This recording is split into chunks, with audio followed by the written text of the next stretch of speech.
Allahabad high court ने मदरसों को मिलने वाले सरकारी फंड पर यूपी सरकार से कुछ गंभीर सवालों के जवाब मांगे। सवालों का लबोलबाब यह है कि एक धर्मनिरपेक्ष देश में धार्मिक शिक्षा देने वाले संस्थानों को सरकार से फंड दिया जा सकता है या नहीं। हाईकोर्ट ने जो सवाल पूछे वो केवल गंभीर नहीं है, बल्कि देश में एक नई तरह की बहस शुरू करने वाले भी हैं। ये पूरा मसला क्या है, विवाद किन बातों पर है, यह जानने से पहले समझना जरूरी है कि मसला कोर्ट तक पहुंचा कैसे। असल में हाईकोर्ट में सुनवाई एक मदरसे की तरफ से दी गई याचिका पर ही हो रही थी। जिस मदरसे ने याचिका दी उसका नाम है मदरसा अंजुमन इस्लामिया फैजुल उलूम।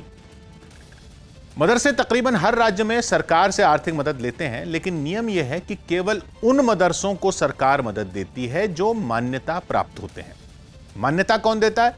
मान्यता देने का काम करता है मदरसा बोर्ड। मदरसा बोर्ड कुछ ऐसा ही होता है जैसे राज्यों के अपने अलग अलग शिक्षा बोर्ड होते हैं, या जैसे एक सीबीएसई है जो पूरे देश का बोर्ड है, ऐसे ही होता है मदरसा बोर्ड जो हर राज्य में अलग होता है। जैसे यूपी बोर्ड, हरियाणा बोर्ड या सीबीएसई बोर्ड के इम्तिहान हर साल होते हैं, ऐसे ही मदरसा बोर्ड भी 8वीं के, 10वीं के या 12वीं के इम्तिहान कराता है, जिनमें वही छात्र बैठते हैं जो मदरसों में पढ़ रहे होते हैं। यूपी के मदरसा बोर्ड से मान्यता प्राप्त मदरसा है मदरसा अंजुमन इस्लामिया फैजुल उलूम। इस मदरसे ने अदालत के सामने एक याचिका दी और यह कहा कि सरकार हमें और टीचर रखने की इजाजत नहीं दे रही। मतलब उनका कहना यह था कि मदरसे में आने वाले बच्चों की गिनती बढ़ गई है, पढ़ाने वाले मौलवी यानी टीचर कम पढ़ने लगे हैं, इसलिए उनके कुछ पद बढ़ाने चाहिए और नई भर्तियां करनी चाहिए। सरकार को मदरसे की तरफ से इसका प्रस्ताव भेजा गया, लेकिन सरकार ने मंजूरी नहीं दी। इसीलिए मदरसे ने खटखटाया हाई कोर्ट का दरवाजा और मांग यह रख दी कि सरकार नई भर्तियों की इजाजत दे। अब इसमें सरकार की मंजूरी का मतलब यह है कि रखने को तो मदरसा चलाने वाले जितने मर्जी टीचर खुद रखें, लेकिन उनकी तनख्वाहें तो सरकार की जेब से जाती हैं। सरकार ही मान्यता प्राप्त मदरसों में मौलवियों की तनख्वाह देती है। अब सरकार अगर मौलवियों की गिनती बढ़ाने के प्रस्ताव को मंजूरी नहीं दे रही तो मतलब यह है कि अगर नए मौलवी रख भी लिए जाते हैं तो उनकी तनख्वाह सरकार नहीं देगी। मदरसों में पढ़ाने वाले ये मौलवी भी सरकारी मुलाजिम ही होते हैं, जैसे बाकी सरकारी स्कूलों में टीचर होते हैं, उनकी तनख्वाहें सरकार देती है।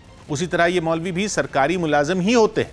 लेकिन मसला यहां पर यह खड़ा हो गया कि मदरसों में और बाकी स्कूलों में कुछ तो फर्क है, क्योंकि मदरसों में तो एक धर्म विशेष की शिक्षा दी जाती है, जबकि देश है हमारा धर्मनिरपेक्ष।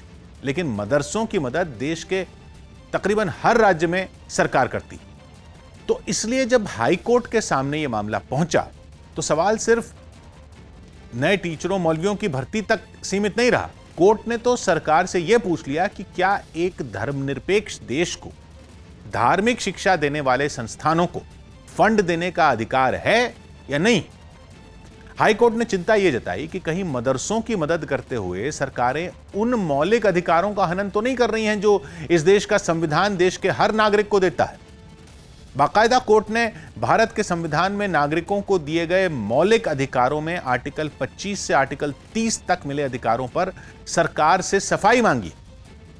यह हमारे संविधान में दिए गए वो अधिकार हैं जो लोगों को अपने अपने धर्म और उससे जुड़ी शिक्षा पाने का हक देते हैं, लेकिन उससे जुड़े सब नियम संविधान बनाने वालों ने पहले से बना रखे। और फिर भारत के संविधान से ऊपर तो देश में न कोई सरकार है, न कोई धर्म है, न कोई नीति, न कोई नियम।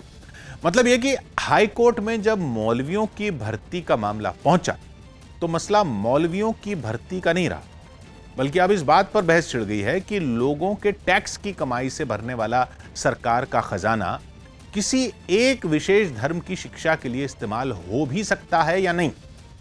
जिन मसलों पर कोर्ट ने बात की उनमें कुछ बिंदु बेहद अहम हैं, जिन पर कोर्ट ने राज्य सरकार से सफाई मांगी। इन्हें भी समझना जरूरी है। कोर्ट ने पूछा कि क्या जिन मदरसों की मदद सरकार करती है उनमें खेल के मैदान हैं, क्योंकि मदरसों के अलावा जिन भी स्कूलों को सरकार या बोर्ड मान्यताएं देते हैं उनमें खेल के मैदान होना जरूरी होते हैं।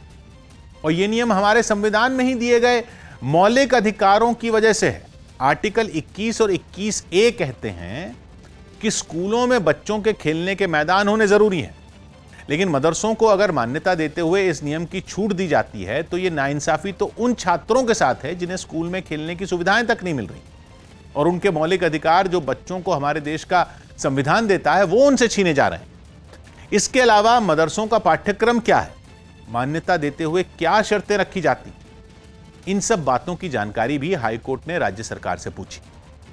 दूसरा मसला यह है कि क्या मदरसों में केवल लड़कों को पढ़ाया जाता है, मतलब क्या लड़कियों को नहीं पढ़ाया जाता, और अगर ऐसा है तो क्या राज्य की शिक्षा नीति ऐसा करने की इजाजत देती है। हालांकि कई जगहों पर लड़के और लड़कियों के अलग अलग मदरसे भी चलाए जाते हैं, बाकी इस पर जानकारी वाला जवाब तो राज्य सरकार को देना है। लेकिन अहम मसला भारतीय संविधान में दिए गए मौलिक अधिकारों का ही है। राज्य सरकार को हाई कोर्ट के सामने यह बताना है कि मदरसों को अगर राज्य सरकारें फंड देती हैं तो कहीं वो मौलिक अधिकारों का हनन तो नहीं है। हाईकोर्ट ने आर्टिकल 25 से लेकर आर्टिकल 30 तक का जिक्र किया है और इन पर सरकार से सवाल पूछा। तो समझना जरूरी है कि आर्टिकल आखिर कहते क्या हैं जिनके जरिए मिले अधिकारों के छीनने का खतरा पैदा हो रहा है। पहला आर्टिकल 25 जो हर धर्म के प्रचार और उससे जुड़ी शिक्षा का अधिकार देता है। दूसरा आर्टिकल 26 अपने धर्म से जुड़े कामकाज करने की पूरी आजादी देता है। तीसरा आर्टिकल 27 जो सबसे अहम है, इसे सुनना ही नहीं समझना भी पड़ेगा। यह आर्टिकल कहता है कि किसी भी व्यक्ति को किसी धर्म विशेष के प्रचार पर खर्चा करने के लिए सरकार टैक्स देने के लिए मजबूर नहीं कर सकती।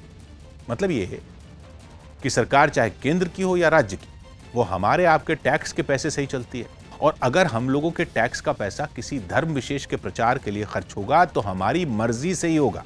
जो टैक्स देता है उसकी मर्जी से ही होगा, यह कहता है आर्टिकल 27।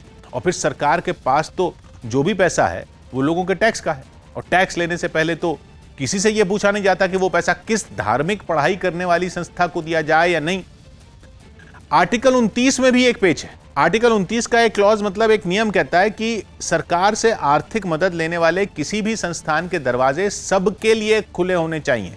मतलब किसी को भी उसके धर्म या उसकी जाति या लड़के लड़की के आधार पर एडमिशन देने से मना नहीं किया जा सकता अगर आप सरकार की फंडिंग ले रहे हैं। यह नियम मदरसे के लिए नहीं बल्कि किसी भी स्कूल या शिक्षण संस्थान के लिए। मतलब संविधान कहता है कि अगर आप सरकारी पैसा लेते हैं तो आपको दाखिला देने में किसी भी तरह का भेदभाव नहीं करना चाहिए। और आर्टिकल 30 ये कहता है कि सरकार भी किसी शिक्षण संस्था के साथ कोई भेदभाव धर्म या भाषा के आधार पर कतई नहीं कर सकती। मसला बड़ा है इसलिए है क्योंकि ये आर्टिकल तो देश के संविधान में है, जो देश के हर नागरिक को बराबर अधिकार देते हैं। कश्मीर से कन्याकुमारी तक, गुजरात से असम तक हर राज्य के लिए है। अब अगर इलाहाबाद हाई कोर्ट ने सरकारी फंड के इस्तेमाल पर कोई चिंता जताई है तो यह बहस तो पूरे देश में छिड़ेगी। हर राज्य में सोचा जाने लगेगा कि संविधान इस मसले पर क्या कहता है। अब इस मामले की अगली सुनवाई 6 अक्टूबर को होनी है। सरकार को 6 अक्टूबर तक हाईकोर्ट को यह बताना होगा कि धार्मिक शिक्षा देने वाले संस्थानों को सरकारी खजाने से पैसा दिया जा सकता है या नहीं, या दिया जा रहा है तो किस तरह दिया जा रहा है।